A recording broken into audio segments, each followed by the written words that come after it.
Hello basketball coaches and basketball players. Today I'm going to talk to you about the differences between a dynamic stretch, a static stretch, and also why you should be doing more dynamic stretches. So when I was growing up playing basketball, all we really did was static stretches. And these are the type of stretches where all you would do is just kind of stand there in place and do like a single stretch where you like hold your leg and you hold it for like 30 seconds. And that's actually not very good to do before a basketball game, before a basketball practice. What you want to do is dynamic stretches. Now, just in the words alone, dynamic versus static, what does that mean? Dynamic means that you are moving, and static means that you're standing in one place, or you're not moving at all. Now, moving on from there, a couple of static or dynamic stretches that you can do just standing in a circle or standing in the same spot is just very simply going like this with your arms, and this is going to allow you to stretch out your upper back, but also a little bit of your chest. Now, another upper body dynamic stretch that you can do this while you're walking as well to kind of get your blood flowing, is by just going like this with your arms. And again, this is going to be stretching out your upper body, your shoulders, and this is going to get you ready for your basketball practice, for your basketball game.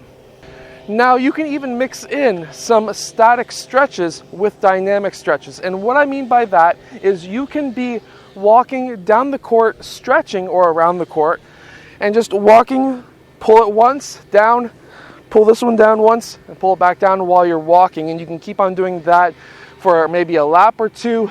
And you can also do another static stretch for the upper body, which is this one. You pull it once, then you let go, pull it again, let it go, pull it again, let it go. And this way you can stretch out your body, because static stretches before you've actually warmed up, or just after you have just finally warmed up, could cause a lot of muscle strains. Now, another one that I personally like to use for my growing is this one, where you just take a step up and out, and you can push your knee out, take a few steps, up and out, take a few more steps, and again, up and out. And you can do this for the length of the basketball court and back, and this should give you a good stretch for your growing.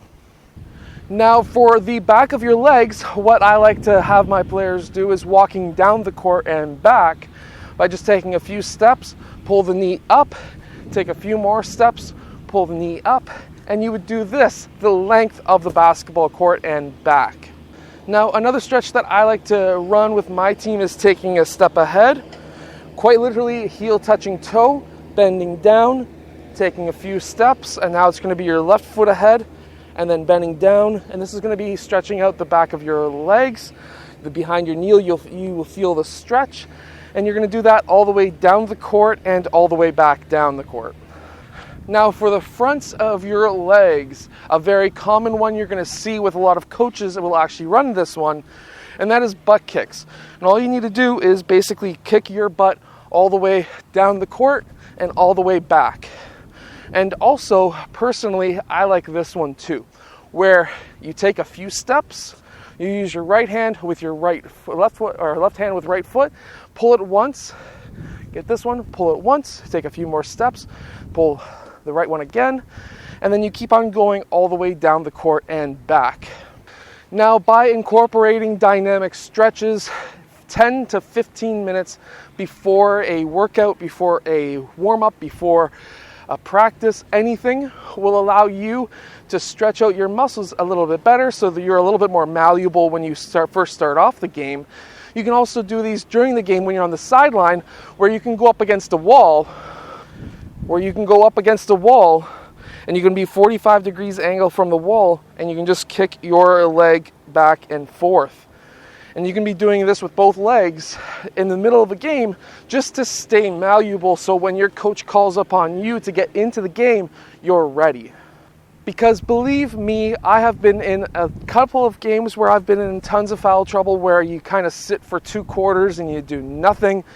That sucks, because when you first get up and you get to the table to clock back in, you are so stiff. You've been running for 10, 15, 20 minutes hard, and then you sit down for like a half an hour, and then you're coming back up thinking that you're all ready. Maybe when you're 12 years old, that's okay, and you're still fine. But when you start getting into like the 15, 16, 17 and older, 29 range that I'm at right now, you want to stay stretched out throughout the game in case you come back in the fourth quarter, because they need you for defense, offense, whatever it is.